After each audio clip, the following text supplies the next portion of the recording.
उम्मीद करते हैं सब लोग अच्छे होंगे और तैयारी अपनी ज़ोरों शोरों पर चल रही होगी। तो आज का जो हमारा वीडियो है यह इकोनॉमिक्स का दूसरा वीडियो है, भारतीय अर्थव्यवस्था का दूसरा वीडियो है, जिसमें हमने कल जो वीडियो में देखा था, अब तक जो पढ़ा है, हमने देखा था विश्व के आधार पर अंतर संबंध पर आधारित अर्थव्यवस्था जो दो प्रकार की होती है। एक होती है खुली अर्थव्यवस्था, दूसरी होती है बंद अर्थव्यवस्था। ये हमने अभी तक पीछे एक वीडियो बना चुके हैं, जिसमें आपको प्ले लिस्ट में मिल जाएगा यहाँ से। और आपको बता दें, जो विश्व के आधार पर अंतर संबंध वाली अर्थव्यवस्था होती है वो दो प्रकार की होती है। एक होती है खुली अर्थव्यवस्था और एक होती है बंद अर्थव्यवस्था। तो खुली अर्थव्यवस्था की अगर हम बात करें तो भारत 1991 में खुली अर्थव्यवस्था की तरफ ज़्यादा झुकाव हुआ था। और खुली अर्थव्यवस्था वो होती है जिसमें आयात निर्यात होता है और सभी देशों के पास ऐसी अर्थव्यवस्था अब देखने को मिलती है। जबकि बंद अर्थव्यवस्था कैसी होती है, इसमें आयात निर्यात नहीं होता और किसी भी देश के पास सभी संसाधन नहीं होते। फिर दूसरा जो हमने पढ़ा था उसमें वो उत्पादन के आधार पर अर्थव्यवस्था पढ़ी थी, जो अंत में थी हमारी पूंजीवादी अर्थव्यवस्था, समाजवादी अर्थव्यवस्था और मिश्रित अर्थव्यवस्था। ठीक है, पूंजीवादी अर्थव्यवस्था वो होती है जो कि किसी भी देश के उत्पादन और संसाधन जो होते हैं उत्पादन के, वह उस पर नियंत्रण जो होता हो वो निजी लोगों का होता है, उसे कहते हैं पूंजीवादी अर्थव्यवस्था, जैसे भारत, अमेरिका और कनाडा। जबकि समाजवादी अर्थव्यवस्था वह अर्थव्यवस्था होती है जिसमें उत्पादन के साधनों पर जो कंट्रोल होता है वो किसका होता है, सरकार का होता है। वही नीति निर्माता होता है, वही उसके मूल्य को निर्धारण करता है। तो ये जो है क्यूबा और उत्तर कोरिया, इसके उदाहरण दिए जा सकते हैं। और तीसरा जो होता है मिश्रित अर्थव्यवस्था होता है। इसमें क्या होता है, इसमें सरकार का और निजी लोगों दोनों की भागीदारी होती है और ऐसी अर्थव्यवस्था भारत और फ्रांस के बीच में देखने मिलती है। चलिए स्टार्ट करते हैं आज का वीडियो। और आज की जो हमारी चौथी प्रकार, आज का जो हमारा प्रकार है वो है हमारा विकास के आधार पर, अवस्थाओं के आधार पर अर्थव्यवस्था। विकास के आधार पर जो होती है विकसित और विकासशील और अल्पविकसित। ठीक है, ये हमारा जो वीडियो है, सेशन चल रहा है, ये क्विक रिवीजन के तौर पर चल रहा है। एकदम हम सभी बातों को ना बताकर एकदम वो एग्जाम पॉइंट ऑफ व्यू के लिए जो मोस्ट है उनके लिए ज़्यादा हम ध्यान देंगे। तो हमारी बात आ चुकी है कि विकास की विभिन्न अवस्थाओं के आधार पर कितने प्रकार की अर्थव्यवस्था होती है। एक विकसित होती है, एक होती है विकासशील और एक होती है अल्पविकसित। ठीक है, चलो इसके बारे में देखते हैं आगे क्या है। तो ये एक एक करके इसमें जानकारी इकट्ठा करेंगे हम। तो क्या है, देखिए, विकसित अर्थव्यवस्था जो होती है वो होती है अत्यधिक औद्योगिक विकास, यानी कि ऐसी अर्थव्यवस्था जिसमें उद्योग पर अधिक बल दिया जाता है। और जब अधिक बल दिया जाएगा तो क्या होगा, अधिक प्रति व्यक्ति आय, यानी हर प्रत्येक व्यक्ति की आय जो होगी अधिक होगी। और हाई टेक्निकल नॉलेज, यानी कि उच्च तकनीकी ज्ञान इसमें होगा। अब ये जो देखने को मिलता है, कहाँ मिलता है, ये यूके और ऑस्ट्रेलिया में देखने को मिलता है। तो आप एक बार फिर समझिए, विकसित अर्थव्यवस्था कौन सी होती है, जो अत्यधिक औद्योगिक क्षेत्र पर होती है और अधिक प्रति व्यक्ति आय होती है, उच्च तकनीकी ज्ञान होता है। और कहाँ होती है, ये यूके और ऑस्ट्रेलिया में ऐसे देखो समय देखने मिलती है। अमेरिका भी इसी की कैटेगरी में आ जाएगा। ठीक है, चलिए आगे देखते हैं। एक होती है विकासशील अर्थव्यवस्था। औद्योगिकरण की प्रक्रिया देर से शुरू होती है, निम्न प्रति व्यक्ति आय होती है, निम्न तकनीक होती है, अधोसंरचना का अभाव होता है। अधोसंरचना जो हमारे भारत और मलेशिया में है। तो ये भारत की कई बार क्वेश्चन पूछ लिया था कि भारत की अर्थव्यवस्था जो है वह किस प्रकार की है, विकास के आधार पर भारत की अर्थव्यवस्था किस प्रकार की है, तो क्या कहेंगे, वो विकासशील अर्थव्यवस्था है। चलिए आगे देखते हैं। अल्पविकसित अर्थव्यवस्था। अल्पविकसित अर्थव्यवस्था में क्या होता है, विकास की आरंभिक अवस्था होती है, यानी कोई भी देश अगर विकास करना चाहता है सबसे पहले कौन सी अर्थव्यवस्था होती है, अल्पविकसित। ठीक है, और नाइजीरिया चार्ट, यानी कि ज़्यादातर अफ्रीकी देशों में जो गरीब देश होते हैं उनमें यहाँ पर ये अर्थव्यवस्था देखने को मिलती है। ठीक है, चलिए मैं मानता हूँ आपको बात समझ में आ रही होगी धीरे धीरे। और चलिए आगे देखते हैं। विश्व बैंक और प्रति व्यक्ति आय पर आधारित। देखिए 2016 में प्रति व्यक्ति आय के बेस्ड बनाई गई थी 2016 के अनुसार, यानी कि उससे पहले ये अर्थव्यवस्था के आंकड़े नहीं आते थे। ठीक है, विश्व बैंक या प्रति व्यक्ति आय के आधार पर इन्होंने क्या काम किया कि देशों की अर्थव्यवस्था के बारे में आकलन किया। अब ये जो होती है वो 4 प्रकार की होती है। ये क्या होती है, 4 प्रकार की। उन्होंने कहा कि विकास क्या चीज़ होती है, विकास या विकसित, इस चीज़ को न देखकर आप ये देखिए प्रति व्यक्ति आय के अकॉर्डिंग क्या होगी अर्थव्यवस्था। तो एक होती है निम्न आय वाली अर्थव्यवस्था, एक होती है निम्न मध्यम आय वाली अर्थव्यवस्था, और एक उच्च मध्यम आय वाली अर्थव्यवस्था, और एक होती है उच्च आय अर्थव्यवस्था वाली। तो देखिए इसमें क्या है, जिस व्यक्ति की जो प्रति व्यक्ति आय है, वो 1036 अमेरिकी डॉलर से कम है, वो उस देश के, यानी वो व्यक्ति जो होगा वो कैसा होगा, प्रति व्यक्ति आय वाला होगा। ठीक है, निम्न मध्यम आय वाले जिसमें 1036 से लेकर 4045 अमेरिकी डॉलर तक उसकी प्रति व्यक्ति आय होगी, वह कौन सी आय वाला होता है, निम्न मध्यम आय वाली। जहाँ पर 4046 से लेकर 12,535 अमेरिकी डॉलर के बीच में जब आय होती है तो उसे हम क्या कहते हैं, उच्च मध्यम आय वाली। और जहाँ पर 12,535 अर्थव्यवस्था से ज़्यादा वाली जो होते हैं उन्हें हम क्या कहते हैं, उच्च आय वाली। ठीक है। अब भारत जो है, भारत की सबसे बड़ी बात आती है, भारत किस प्रकार की अर्थव्यवस्था वाला है, तो भारत है निम्न मध्यम आय वाली अर्थव्यवस्था वाला। देखिए नीचे नोट करके लिखा गया है, क्योंकि भारत की जो अर्थव्यवस्था है, भारत की जो प्रति व्यक्ति आय है वो कितनी है, $2120। तो निम्न मध्यम आय वाली कैटेगरी में इंडिया जो है आ जाता है। चलिए आगे बढ़ते हैं, आगे क्या है, ठीक है। आगे इसमें दिया है कि विभिन्न क्षेत्रों की भूमि के आधार पर, यानी कि भूमिका के आधार पर, किसके क्षेत्र पर, विभिन्न क्षेत्रों के, जैसे कि हम कह सकते हैं कृषि आधारित अर्थव्यवस्था, उद्योग आधारित अर्थव्यवस्था और सेवा आधारित अर्थव्यवस्था। तो ये देखिए 3 प्रकार की होती है। अब इसमें हम थोड़ा थोड़ा पढ़ेंगे क्या होता है। कृषि आधारित अर्थव्यवस्था जो होती है वह क्या होती है, कृषि आधारित अर्थव्यवस्था जो होती है वह क्या होती है, प्राथमिक क्षेत्र का योगदान। प्राथमिक क्षेत्र में कौन आता है, पहले फिलहाल में ये बात, प्राथमिक क्षेत्र में क्या आता है, हमें क्षेत्रों की जानकारी होनी चाहिए। प्राथमिक क्षेत्र का जो कंडीशन होती है वो किसमें आती है, जो कृषि होती है और पशुपालन, ये प्राथमिक क्षेत्र में आता है। यानी रॉ मटेरियल, जहाँ से रॉ मटेरियल प्राप्त होता है, जैसे गन्ना है, गन्ना जो है हमारा रॉ मटेरियल है, जैसे बाद में चीनी बनती है, ठीक है, बाद में बहुत सारे जो मिष्ठान है वो वहाँ से बनते हैं। तो ये जो है हमारा प्राथमिक क्षेत्र होता है। और क्या है, प्राथमिक क्षेत्र का योगदान 50% से ज़्यादा, और इसी के अनुपात में लोगों की निर्भरता होती है। तो यहाँ पर हम क्या कह सकते हैं, वो हमारी अर्थव्यवस्था होती है प्राथमिक, यानी कृषि आधारित अर्थव्यवस्था, ठीक। अब भारत की अगर वर्तमान स्थिति देखें, तो भारत में वर्तमान स्थिति में जो है वो कृषि का योगदान जो है वो कितना है, 17% है। कृषि का योगदान जो है भारत की अर्थव्यवस्था में कितना है, 17। जबकि रोजगार देने के मामले में नंबर 1 पर है। रोजगार देने पर एमएसएमई और कृषि जो है प्रत्यक्ष या अप्रत्यक्ष रूप से अधिक ही रोजगार देती है। दूसरी देखते हैं उद्योग आधारित अर्थव्यवस्था। तो ये द्वितीय क्षेत्र होता है। द्वितीय क्षेत्र जो होता है, जो व्यापार और उद्योग पर आधारित होते हैं वो होते हैं द्वितीय क्षेत्र। जैसे कि अभी हमने गन्ने की बात करी, तो गन्ने के बाद में हमने चीनी बनाई, तो चीनी जो आ गई उद्योग बनाने में आ गई है, ठीक है। तो उद्योग द्वितीय क्षेत्र में है, और 50% से ज़्यादा योगदान इसी के अनुपात में लोगों की निर्भरता होती है। अब बतौर उद्योग का जो हमारे भारत की अर्थव्यवस्था में वर्तमान में योगदान है वो कितना है, 29%, ठीक है। आगे देखते हैं सेवा आधारित क्षेत्र। तृतीय क्षेत्र का योगदान 50% से ज़्यादा है, यानी कि यहाँ पर सेवा, नौकरी, जॉब वगैरह जो होती हैं वो होते हैं, और इस पर योगदान। मगर वर्तमान में जो है हमारी सबसे ज़्यादा जो अर्थव्यवस्था वो किस पर आधारित है, सेवा क्षेत्र पर, जो 54% योगदान करती है। अब ये क्या है, जैसे गन्ना हो गया रॉ मटेरियल, गन्ने से चीनी बनी, ये हो गया द्वितीय क्षेत्र। और चीनी के बाद में जो वहाँ पर मिष्ठान बनते हैं, जहाँ पर लोग वेटर काम करते हैं, मैनेजर काम करते हैं, तो वो क्या हो गया हमारा तृतीय क्षेत्र। तो इस तरीके से ये हमारे क्षेत्र थे, कृषि आधारित क्षेत्र और उद्योग आधारित क्षेत्र और सेवा आधारित क्षेत्र। चलिए आगे देखते हैं। आगे इसमें कुछ और जानकारी दी है, नोट करके दिया गया है। यहाँ पर ध्यान देने वाली बात है, बहुत ज़्यादा ध्यान देने वाला है, कि थोड़ा सा ध्यान देंगे ये, कि ध्यानतव्य है कि विश्व के विकसित देशों की अर्थव्यवस्था चरणबद्ध तरीके से आगे बढ़ी अर्थव्यवस्था अर्थात कृषि का उद्योग विकास की दिशा में बढ़ें, और इसके बाद सेवा क्षेत्र की तरफ अग्रसर हों, और विकास की इस प्रक्रिया को वृद्धि के चरण के रूप में माना जाता है। यानी कि सबसे पहले हमारे पास क्या होना चाहिए, औद्योगिक विकास की दिशा में बढ़े, और फिर उसके बाद में सेवा क्षेत्र में। और भारतीय अर्थव्यवस्था की बात करें तो यहाँ दूसरा चरण जो है आया ही नहीं, और यहाँ तीसरे चरण में दस्तक दे दी। कुल मिलाकर कहा जाए भारत की इन चरणों की समस्या देखी गई है, यानी भारत में इन चरणों की समस्या देखी गई है। अब इसका कारण क्या हो सकता है, तो हम कारण की बात कर सकते हैं। कारण क्या हो सकता है, तो पहला कारण क्या है हमारा, आज़ादी के बाद सही तरीके से मिश्रित अर्थव्यवस्था की क्रियान्वयन में कमी।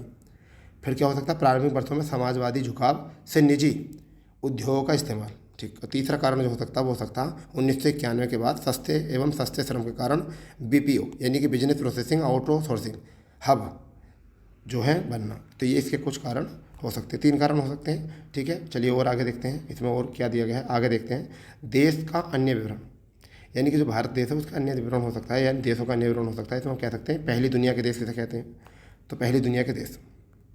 कुछ लोग कह देते हैं कि भाई ये तो पहली दुनिया का देश है, तो पूंजीवादी अर्थव्यवस्था वाले देश जो होते हैं पहली दुनिया के देश होते हैं, जैसे कि अमेरिका।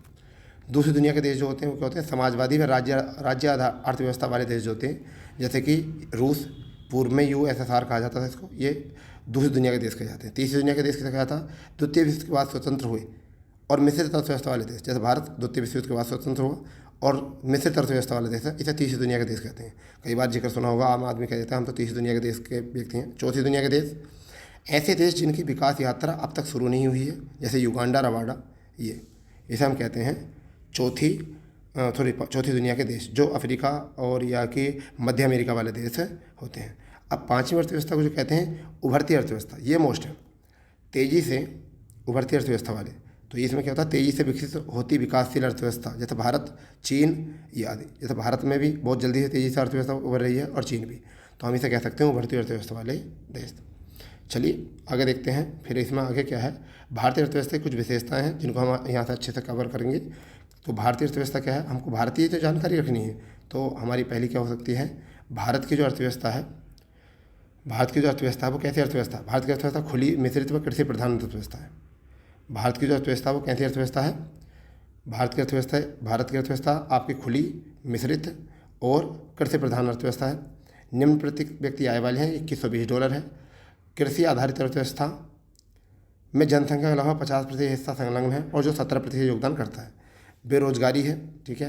निम्न स्तरीय मानव पूंजी है, क्योंकि HDI रिपोर्ट है। अब देखिए भारत में 2020 के अनुसार तो 131वां स्थान था, मगर अभी हाल ही में 2022 के आंकड़ों के अनुसार 2021 की रिपोर्ट आई है, तो 2022 में आई है 2021 की रिपोर्ट। इसमें जो है भारत का स्थान जो है वो 135वां हो चुका, 132वां हो चुका, सॉरी 132वां, और 5वीं बड़ी अर्थव्यवस्था हो चुकी है। यानी कि अर्थव्यवस्था जो है डाउन हुई है। अभी आज ही का आंकड़े मैं आपको बता रहा हूँ, ठीक है। ये कौन सी अर्थव्यवस्था हो चुकी है? 5वीं अर्थव्यवस्था भारत की हो चुकी है, जो कि बहुत बुरी बात है, बहुत गलत बात है कि हमारी भारतीय अर्थव्यवस्था लगातार नीचे गिर रही है। और यहाँ पर भी ह्यूमन डेवलपमेंट इंडेक्स में भी भारत का जो स्थान है वो 131 से कौन सा हो चुका है? 132वां हो चुका है। ये मैं आज ही की रिपोर्ट आपको बता रहा हूँ, ठीक है। मैं अभी मॉर्निंग में इसको देख रहा था, तो मैंने देखा इस रिपोर्ट के बारे में पढ़ा, तो यहाँ से मुझे कुछ जानकारी मिली। अब देखिए लगभग 65% युवा आबादी है, इसलिए हम यहाँ कह सकते हैं युवा आबादी वाली अर्थव्यवस्था कह सकते हैं। और युवा है तो बेरोजगारी की समस्या लगातार बढ़ी रहेगी, क्योंकि रोज़गार मिलेगा, युवा जब भी डेवलप करेंगे, अपने अपने क्षेत्र में डेवलप होंगे, तभी वह रोज़गार और देश की अर्थव्यवस्था अच्छे काम करेंगे, अर्थव्यवस्था बनेगी। अब देखिए पूंजी, तकनीक और उद्यमशील का अभाव है, यानी कि यहाँ पर पूंजीवादी कमी है, निजी लोगों की, तकनीक की यहाँ पर कमी है और उद्यमशीलता का अभाव। यही कारण है कि हमारी अर्थव्यवस्था जो है लगातार डाउन होती जा रही है और लगातार हम इस निराशा से जूझ रहे हैं, ठीक है। चलिए अगर आगे फैक्ट देखें तो आर्थिक असमानताएँ हैं, क्योंकि ऑक्सफैम की रिपोर्ट के अनुसार 10% भारतीय 70.4% संपत्ति का मालिक है। यानी भारत की 70.4% संपत्ति का मालिक जो है 10% भारतीय हैं। तो यहाँ पर आर्थिक असमानता का कमी है, क्योंकि सब लोग समान नहीं, कुछ लोग बहुत अमीर हैं और कुछ लोग बहुत गरीब हैं। साक्षरता की कमी भी कह सकते हैं, यहाँ पर जनसंख्या के भारी दबाव भी हो सकता है, क्योंकि दूसरी सर्वाधिक जनसंख्या वाला देश बन चुका है। 140 करोड़ जनसंख्या के समथिंग अप्रोक्स हम देखते हैं 2022 में। योजनाओं का पर भी है, योजनाओं पर भी ज़्यादा किया जाता है, ठीक है। डेवलप करने में कम ध्यान दिया जाता है, योजनाओं पर ज़्यादा। रूढ़िवादी पारंपरिकवादी समाज की बात कर सकते हैं। रूढ़िवादी एक दूसरे से निराशा रखते हैं, पारंपरिकवादी रहे हैं। विकास की योजना बनाना ये गलत तरीका है। विकास की योजना बनाना तो होता है, मगर विकास होता नहीं है। मिश्रित अर्थव्यवस्था है, दोनों ही लोग योगदान करते हैं। और औद्योगिक क्षेत्र में पिछड़ापन, यानी कि उद्योग क्षेत्र में आयात पर निर्भर, हमेशा आयात पर निर्भर होते हैं, निर्यात पर या उत्पादन पर निर्भर नहीं होते हैं। तो इसलिए ये भी एक कमी है, आयात का निर्भर होना भी एक ये बड़ा कारण हो सकता है। चलिए आगे देखते हैं कि क्या है। आय का चक्रीय प्रवाह क्या होता है? आय का चक्रीय प्रवाह जो होता है वो 3 होता है। एक तो आय, उसके पहले होता है उत्पादन, उत्पादन के बाद में क्या होता है? व्यय, और ये आय का चक्र होता है। पहले आय, फिर उत्पादन, फिर क्या है? व्यय, यही चलता रहता है। आय का चक्र है, अब इसको समझ लेते हैं क्या है। इसकी परिभाषा में थोड़ा बात करते हैं। आय के चक्रीय प्रवाह, आय के चक्रीय प्रवाह से आय से किसी अर्थव्यवस्था का उत्पादन, आय तथा व्यय के प्रवाह की चक्रीयता से है, ठीक है। बस इसकी इतनी जानकारी याद रखनी है, ये चक्र आपको याद रखना है क्या होता है, ठीक है। अब देखिए क्या है, आय पर चक्रीय प्रभाव और वित्तीय संस्था या द्वितीय चक्रीय प्रभाव क्या होता है। तो देखिए द्वितीय चक्र है, तो इसके बारे में थोड़ा सा हम देख लेंगे क्या है। सबसे पहले अगर हम यहाँ बात करें तो आय, यहाँ पर हमारा क्या है, हम जो ध्यान देंगे वो क्या है, हमारा आय। तो आय में फिर विक्रय क्या है, उद्योग व्यय, फिर क्या होता है, परिवार, ठीक है। उसके बाद आय, फिर श्रम, और फिर आपका निवेश व्यय, ठीक है, और फिर फर्म। तो देखिए बचत क्या होता है, फर्म से बचत, वित्तीय संस्थाएं होती हैं, बचत होती है, उधर भी बचत होती है, परिवार से बचत होती है, फर्म से बचत होती है, और ऋण परिवार को मिलता है और ऋण यह फर्म भी लेती है, ठीक है। इस तरीके से हमने इनको समझाने की कोशिश की है। चलिए देखते हैं आगे क्या है, ठीक है। अब यहाँ पर देखो यह है कि यह संसाधनों की गतिशीलता को दर्शाता है जो अर्थव्यवस्था के संचालन के लिए आवश्यक है, ठीक है। अब जो हमारा है वो आगे है आय की त्रिचक्रीय। आय की त्रिचक्र, अभी तो द्वितीय चक्रीय थे, किस की थी, वो एक तो परिवार की थी और फर्म की थी। अब एक सरकार और आ गई, तो अब सरकार 3 त्रिचक्रीय प्रभाव हो गया कि अब सरकार है, और ये इनकी क्या होता है कि परिवार की जो आय होती है, आय वो श्रम और निवेश पर होती है डिपेंड। जब फर्म की होती है आय विक्रय और उपभोग पर भी होती है, और सरकार की जो होती है वो इन दोनों पर होती है। सरकार की जो होती है वो किन पर होती है, इन दोनों पर। सरकार को जो मिलता है वो परिवार से मिलता है और फर्म से मिलता है, समझ गए। जबकि यहाँ पर दोनों की बात करें तो दोनों, फर्म जो है वो आय विक्रय और उपभोग पर डिपेंड होती है, और जो परिवार होता है वो श्रम पर डिपेंड होता है और निवेश भी करता है, जब भी जाकर वो सरकार को कुछ लाभ मिलता है, ठीक है। चलिए अब थोड़ा सा आगे देखते हैं। हमने आगे जो है MCQ क्वेश्चनों की कुछ बात की है, और हम एक MCQ की बात करेंगे। और पहले हम इसको देख लें, महत्व और संसाधनों का महत्व क्या हो सकता है। यह संसाधनों की गतिशील को दर्शाता है। फार्म, उत्पादन, रोजगार, व्यय, ये वृद्धि को भी बताएगा। बैंक ऋण, परिवार, उपभोग, ये मांग को भी दर्शाएगा, चलिए इस पर हम ना ज़्यादा गौर करते हुए आगे बढ़ते हैं। ये अब हमारे कुछ MCQs हैं जो हमने 15-16 MCQs इसमें रखे हैं, और एक एक MCQs के हम पहले क्वेश्चन करने की बात करेंगे। ठीक है, तो देखिए यहाँ पर हमारा पहला क्वेश्चन है, मिश्रित अर्थव्यवस्था का अर्थ क्या होता है। तो हम ऊपर पढ़ के आए हैं। मिश्रित पहला है, जहाँ कृषि और उद्योग दोनों का समान महत्व दिया होता है वो क्या होता है। तो यहाँ पर क्या होता है, पहली बात ये कर दी गई। दूसरी, जहाँ राष्ट्रीय अर्थव्यवस्था में सार्वजनिक क्षेत्र के साथ साथ निजी क्षेत्र, सार्वजनिक क्षेत्र के साथ साथ निजी क्षेत्र। तीसरा है, जहाँ राष्ट्रीय अर्थव्यवस्था में भूमंडलीकरण की प्रक्रिया भारी मात्रा में स्वदेशी का प्रभाव होता है।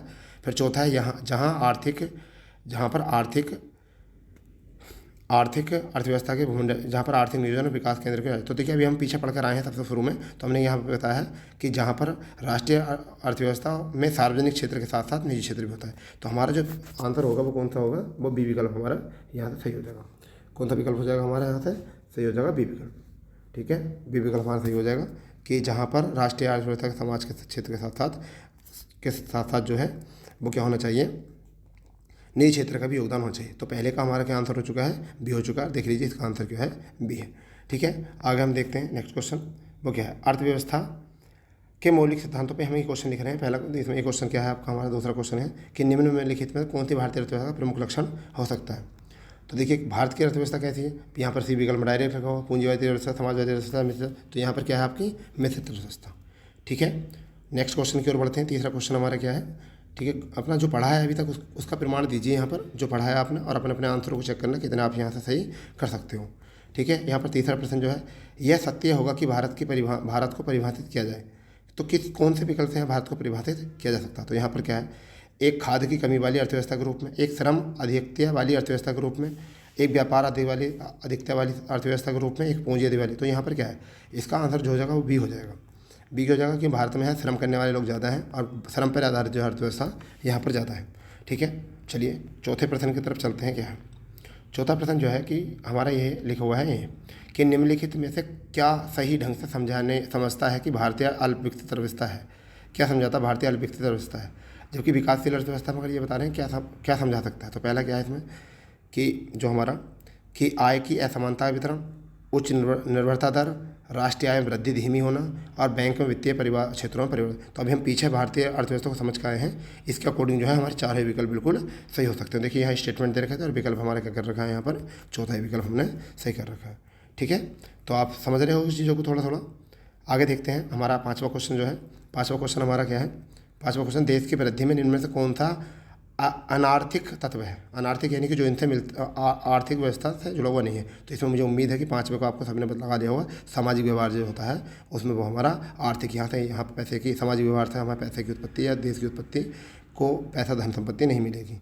तो यहाँ से क्या है आपका प्राकृतिक संसाधन से हमें पैसा मिल सकता है, आर्थिक मिल सकती है, शक्ति संसाधन से, पूंजी संसाधन, जबकि सामाजिक संसाधन से नहीं मिल सकती। ठीक है, छठा जो है हमारा नेक्स्ट क्वेश्चन क्या है, हमारा छठा क्वेश्चन भारतीय अर्थव्यवस्था। ठीक है, हमारा छठा क्वेश्चन है वो हमारा क्या है, भारतीय अर्थव्यवस्था जो है वह किस प्रकार की अर्थव्यवस्था है। पिछड़ी हुई अर्थव्यवस्था है, विकसित अर्थव्यवस्था है, विकासशील अर्थव्यवस्था है या अल्प विकसित है। तो अभी हम पीछे पढ़ कर आए हैं, छठी क्वेश्चन का जवाब हमारे यहाँ पर क्या हो जाएगा, सी हो जाएगा, विकासशील अर्थव्यवस्था। कौन सा हो जाएगा, सी विकल्प हमारा हो जाएगा, विकासशील अर्थव्यवस्था। ठीक है, सातवें क्वेश्चन की ओर बढ़ते हैं और देखिए ये क्वेश्चन स्टेटमेंट पर आधारित है। कौन सा क्वेश्चन, ये क्वेश्चन स्टेटमेंट पर आधारित है सातवां। तो पहले इसको पढ़ लेते हैं क्या है। सातवां क्वेश्चन में हमारा क्या है कि अल्प विकसित अर्थव्यवस्था की विशेषताएं क्या होती हैं। प्रति व्यक्ति आय निम्न होती है, बिल्कुल सही बात है। फिर दूसरी क्या है आपकी, अगर हम यहाँ से बात कर रहे हैं तो फिर दूसरी क्या हो सकती है, पूंजी निर्माण की निम्न दर होती है, ये भी सही है। फिर तीसरा है निम्न आश्रितता अनुपात, ये गलत है। निम्न आश्रितता अनुपात में नहीं होता है, वो विकासशील में होता है। ठीक है, तृतीय क्षेत्र में अधिक कार्यरत वो किसमें होता है, विकसित में होता है। तो यहाँ पर कौन सा हो गया हमारा सही, यहाँ पर पहला और दूसरा। तो यहाँ स्टेटमेंट देख सकते हैं, पहला दूसरा कौन सा है, ये। तो हमारा ए विकल्प यहाँ से जो है वो सही हो गया। ठीक है जी, बातें समझ पा रहे हैं। अभी तक जितनी भी थ्योरी हमने ऊपर पढ़ी है उसी के MCQs बनाए गए हैं आपको जज करने के कि आपने कितना इसमें पढ़ा है, कितनी मेहनत आपने यहाँ से कर पा रहे हैं, कितना आप सही कर पा रहे हैं। ठीक है, आठवां प्रश्न जो है वो हमारा क्या है, आठवां प्रश्न को गौर से देखेंगे। आठवां प्रश्न क्या है, आठवां प्रश्न जो है हमारा क्या है वो जरा गौर से देखना है इस प्रश्न को, क्या है इस बारे में। ठीक है, क्या है देखिए, विकास का भारतीय मॉडल किसके हितों के पर आधारित सुरक्षा करता है। विकास का भारतीय मॉडल किसके हितों की सुरक्षा करता है। तो यहाँ आठवां प्रश्न का जो विकल्प होगा वो क्या है, व्यक्ति और राज्य दोनों की। तो बिल्कुल सही है, यानी कि सी विकल्प हमारा सही हो जाएगा, व्यक्ति और राज्य दोनों की ही सुरक्षा करता है। ठीक है, चलिए आगे देखते हैं आगे क्या है। तो हमारा जो नेक्स्ट क्वेश्चन है वो नेक्स्ट क्या है, नवा क्वेश्चन जो है वो क्या है? नवा क्वेश्चन, निम्न में से कौन से आर्थिक सुधारों के द्वितीय प्रजनन यानी कि जनरेशन, द्वितीय प्रजनन यानी द्वितीय जनरेशन में भारत में सरकार द्वारा चिन्हित किए गए हैं का भाग नहीं है, यानी चिन्हित किए गए भाग का नहीं है? तो यहाँ पर क्या है? तेल के क्षेत्र में सुधार, बी विकल्प है सार्वजनिक क्षेत्र के सुधार, तीसरा न्याय प्रणाली में सुधार और चौथा है आपका शासकीय एवं सार्वजनिक क्षेत्र में सुधार। तो आप खुद यहाँ अंदाज़ा लगा सकते हो कि न्यायिक प्रणाली में सुधार जो है ये इसका सही आंसर हो जाएगा। ठीक है, 10वां प्रश्न जो है वो क्या है हमारा? ये स्टेटमेंट आधारित क्वेश्चन है और ये ऐसे क्वेश्चन जो है यूपीपीसीएस या यूपीएससी में भी बहुत अच्छे तरीके से बनते हैं। तो यह भारतीय अर्थव्यवस्था में के विभिन्न क्षेत्रों में संदर्भ में निम्नलिखित कथनों पर विचार कीजिए। बहुत बढ़िया। तो पहला क्या है आपका इसमें? पहला इसमें प्राथमिक क्षेत्र के अंतर्गत कृषि, वन, मत्स्य, खनन को शामिल किया था। बिल्कुल सही है, बिल्कुल ही सही है। अभी हम पीछे बता के आए। द्वितीय क्षेत्र में क्या है कि इसके अंतर्गत विनिर्माण, निर्माण, जल विद्युत तथा गैर आपूर्ति यानी कि उद्योग जो होता है वो इसमें आता है। बिल्कुल ये भी सही है। तीसरा क्या है आपका? व्यापार और परिवहन तृतीय क्षेत्र के अंतर्गत आते हैं। तो व्यापार परिवहन का तृतीय क्षेत्र के अंतर्गत आते हैं। यहाँ मुझे ऐसा लग रहा है कि ये भी बात सही है अगर स्टेटमेंट के द्वारा देखें तो। ठीक है, तो यहाँ पर आपका जो हो जाएगा वो पहला, दूसरा और तीसरा हमारे तीनों ही स्टेटमेंट बिल्कुल सही हैं। ठीक है, चलिए आगे देखते हैं नेक्स्ट क्वेश्चन क्या है। तो हमारा 11वां क्वेश्चन जो है वो क्या है? ये भी यहाँ पर क्या है? निम्न में से कौन सा कारक उत्पादन के कारक माने जाते हैं? तो उत्पादन के कारक माने जाते हैं। तो इसमें देखिए क्या है? पहला विकल्प भूमि, श्रम, पूंजी, उद्यमशीलता, लाभ। ये वाले क्वेश्चन जो ऐसे हैं ये यूपीपीसीएस में आने की उम्मीद रहती है इसमें। तो पहला क्या हो सकता है इसमें हमारा? भूमि, श्रम, पूंजी, उद्यमशीलता, लाभ। लाभ नहीं हो सकता, लाभ से उत्पादन नहीं माना जाता। उत्पादन माना जाता उद्यमशीलता से, पूंजी से, श्रम से। और इसके अकॉर्डिंग हमारा विकल्प कौन सा सही हो रहा है? तो अगर हम देखें तो इसमें हमारा क्या है? ए विकल्प बिल्कुल सही हो रहा है। कौन सा विकल्प हो रहा है हमारा? ए विकल्प, क्योंकि इसमें लाभ हमारा इससे अलग है। ठीक है, 12वां क्वेश्चन देखते हैं। 12वें क्वेश्चन की तरफ चलते हैं। क्या है इसमें? तो देखिए ये भी स्टेटमेंट आधारित क्वेश्चन है। विभिन्न प्रकार के अर्थव्यवस्थाओं के संदर्भ में निम्नलिखित विचरणों विचार दीजिए। तो इसके बारे में बताना है हमको, सबके बारे में। ठीक है, क्या है यहाँ? तो देखिए यह सामाजिक अर्थव्यवस्था में बाजार की मांग एवं आपूर्ति की मांग का सिद्धांत लागू होता है। यानी कि क्वेश्चन में कहा गया है कि समझिए, सामाजिक अर्थव्यवस्था में बाजार की मांग एवं आपूर्ति पर सिद्धांत लागू नहीं होता है। बिल्कुल सही बात है। दूसरी बात है मिश्रित अर्थव्यवस्था में सरकार एवं निजी, जैसे भारत की अर्थव्यवस्था मिश्रित अर्थव्यवस्था है तो सरकारी और निजी क्षेत्रों की भागीदारी है इसमें। तो ये भी बिल्कुल बात सही है। फिर है पूंजीवादी अर्थव्यवस्था में बाजार प्रतिव्यवस्था में विशेष बल होता है, यानी बाजार किसके हाथ में होता है? निजी क्षेत्रों के हाथ में होता है। तो तीनों बात सही है। तो यहाँ से हमारा आंसर हो जाएगा ये डी। क्या आंसर हो जाएगा? डी। पहला, दूसरा और तीसरा तीनों ही स्टेटमेंट हमारे यहाँ पर सही है। ठीक है जी। अब नेक्स्ट क्वेश्चन की तरफ चलते हैं। हमारा 13वां क्वेश्चन। 13वां क्वेश्चन भी स्टेटमेंट आधारित है। 13वां क्वेश्चन जो है स्टेटमेंट आधारित है, ये ध्यान देने वाला है। ठीक है, तो मैंने इसमें लिख दिया थी कि यह भारतीय अर्थव्यवस्था में चुनाव के लिए कौन सा चरण जिम्मेदार है? तो सामाजिक न्याय की आपूर्ति, दूसरा भारतीय अर्थव्यवस्था को वैश्विक अर्थव्यवस्था जोड़ना, और तीसरा आपका होता है सरकार के भार को कम करना, और चौथा संसाधन पर सरकार की स्वतंत्रता स्थापित करना। तो देखिए ये जो है मिश्रित अर्थव्यवस्था का जो जिक्र है वो क्या है? ये आपका बी विकल्प हो जाएगा, पहला, दूसरा और तीसरा। पहला सामाजिक न्याय की पूर्ति, भारतीय अर्थव्यवस्था को वैश्विक अर्थव्यवस्था से जोड़ना और सरकार के भार को कम करना। सवाल में देख लेंगे भारतीय मिश्रित अर्थव्यवस्था में क्या है, तो आपका बी विकल्प यहाँ से क्लियर हो जाएगा। बिल्कुल क्या हो जाएगा? पहला, दूसरा और तीसरा। सामाजिक न्याय की पूर्ति, भारतीय अर्थव्यवस्था को वैश्विक अर्थव्यवस्था से जोड़ना, सरकार के भार को कम करना। ठीक है जी, नेक्स्ट क्वेश्चन की तरफ चलते हैं। नेक्स्ट क्वेश्चन क्या है? तो ये हमारा जो नेक्स्ट क्वेश्चन है वो ये है बंद अर्थव्यवस्था। तो अभी हम पढ़ के आए रखे हैं कि बंद अर्थव्यवस्था क्या होती है और खुली अर्थव्यवस्था क्या होती है, इसके बारे में पढ़ चुके हैं। तो देखिए इसमें क्या है? इसके अंतर्गत वस्तुओं को सेवाओं के आयात निर्यात पर प्रतिबंध होता है। तो बिल्कुल सही बात है यहाँ पर, इसका ये पहला स्टेटमेंट सही हो जाएगा। फिर यह है यहाँ अर्थव्यवस्था उदारवादी नीति का अनुसरण करती है। ठीक है, उदारवादी अर्थव्यवस्था क्या करती है? उदारवादी नीति का अनुसरण करती है।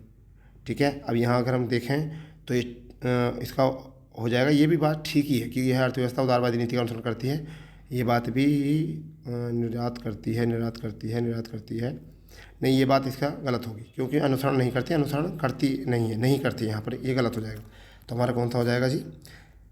देखें तो ये हमारा पहला सही हो जाएगा और ये जो है हमारा दूसरा ये गलत हो जाएगा। ठीक है, ये दूसरा गलत हो जाएगा। तीसरा, यह केवल निर्यात करती है, ये भी हमारा गलत हो जाएगा। केवल की बात तो बिल्कुल गलत ही होती है स्टेटमेंट में। और चौथी जो है हमारा वो क्या हो जाएगा? चौथा है यह अर्थव्यवस्था संरक्षणवादी नीति का समर्थन करती है। तो ये सही हो जाएगा। तो इससे पता चलता पहला और चौथा सही है, और ये कौन से विकल्प में? ये बी विकल्प हमारा सही हो जाएगा। तो पहला और चौथा। ठीक है, चलिए 15वें क्वेश्चन की ओर चलते हैं। 15वां क्वेश्चन क्या कहता है? तो 15वां क्वेश्चन स्टेटमेंट आधारित क्वेश्चन है। नीचे दी गई अर्थव्यवस्थाओं की विशेषताओं में कौन सी विशेषता विकसित अर्थव्यवस्था की होती है? विकसित अर्थव्यवस्था, पूंजी निर्माण की उच्च दर होती है, बिल्कुल सही बात है। गरीबी और बेरोजगारी की निम्न दर होती हैं, बिल्कुल सही बात है। प्राथमिक क्षेत्र का अधिक विकास होता है, ये गलत है कुछ। तो पहला दूसरा यहाँ से देखिए, पहला दूसरा आपको मिल पा रहा है। देखिए पहला और दूसरा इसमें यहाँ की पूंजी निर्माण की उच्च दर होती है। तो यहाँ पर हम बात करें तो पहला और दूसरा किस में मिल रहा है, या तो बी में मिल रहा है या फिर सी में मिल रहा है, ए में। तो यहाँ से हम देखिए एलिमेंट कर सकते हैं, एलिमेंट कर सकते हैं क्वेश्चन को। क्या, तो पहला दूसरा, पहला नहीं मिला तो ए में गलत हो गया। ठीक है, अब इनमें देख लेते हैं। 2 तक पढ़े हमने। तीसरा हमने क्या करा है, प्राथमिक क्षेत्र का अधिक विकास होता है, ये बिल्कुल क्षेत्र है, अधिक विकास होता है, डेवलप होती है। तो इससे पता चलता है कि हमारा ये अधिक विकास होता है। तो ये बात हमारी जो है इसमें गलत है। प्राथमिक क्षेत्र कृषि का इसमें नहीं होता है, तो ये भी हमारा गलत हो गया। तो इसका मतलब सी विकल्प हमारा गलत हो गया। अब हमारे आंसर क्या बचे, सॉरी बी विकल्प गलत हो गया। अब आंसर क्या बचे, या तो सी बचा है अभी। ठीक है, चौथी पढ़ लेते हैं। चौथा स्टेटमेंट क्या है,